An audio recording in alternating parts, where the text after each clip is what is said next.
Toxic people have a superpower. They can find the exact button that makes you lose control every single time. They know exactly what to say, exactly when to say it, and exactly how long to wait before they say it again. But what if that button simply stopped working?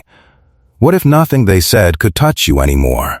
Today, you'll learn 7 ways to become completely unbothered around toxic people. Number 4 is the one most people get completely wrong. Let's begin with number 1. Detach from the outcome. Toxic people want a reaction. They want to see you upset, defensive, or hurt. The moment you stop needing them to understand you, their words lose their weight. You're no longer fighting to be believed. You're simply watching. And that shift changes everything. Number 2. Study them like a scientist.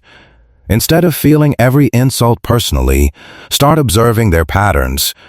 Notice when they attack. Notice what triggers them. Notice the exact words they reach for when they're losing control of a conversation. The second you start analyzing instead of absorbing, you take back control of the moment. You're no longer their target. You're their observer. Here's where it gets interesting. Number 3. Lower your expectations on purpose. Most people get hurt because they expect fairness from someone who has never once been fair. Once you accept exactly who they are, disappointment disappears, because you can't be disappointed by something you already saw coming. Now here's the one almost everyone misunderstands. Number 4. Silence is not weakness. Toxic people interpret silence as losing, but silence is actually the loudest response you can give. It denies them the argument they were hunting for. It tells them, without a single word, that you're simply done playing. Number 5 will change how you see every conversation. Delay your response. Toxic people rely on your instant reactions. The faster you respond, the more emotional your answer becomes.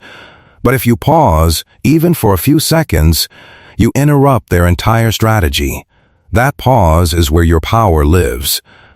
Pay close attention to number 6, because it's the most underrated skill of all. Keep your face neutral. Your expressions give away more than your words ever could.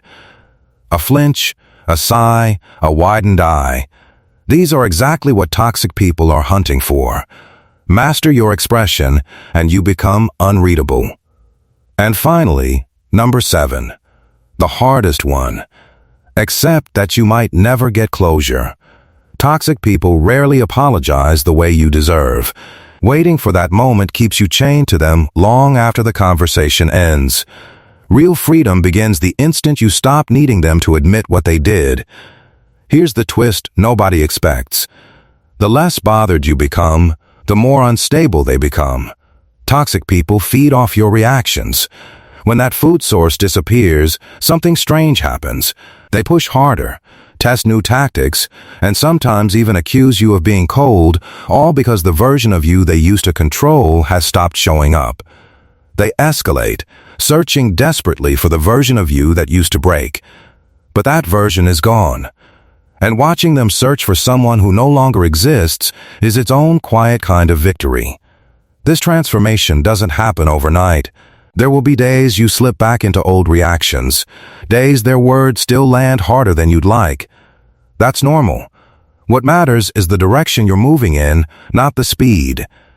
Every time you choose silence over explanation or distance over defense, you're rewiring years of automatic response. So here's something worth sitting with. The people who hurt us the most often end up teaching us the deepest lessons about our own strength, simply because we're forced to build it in their presence. Ask yourself this: which one of these 7 skills do you already have, and which one do you still need to build? Think about that honestly. If this gave you a new way to protect your peace, share it with someone who needs to hear it. Hit subscribe, and I'll see you in the next one.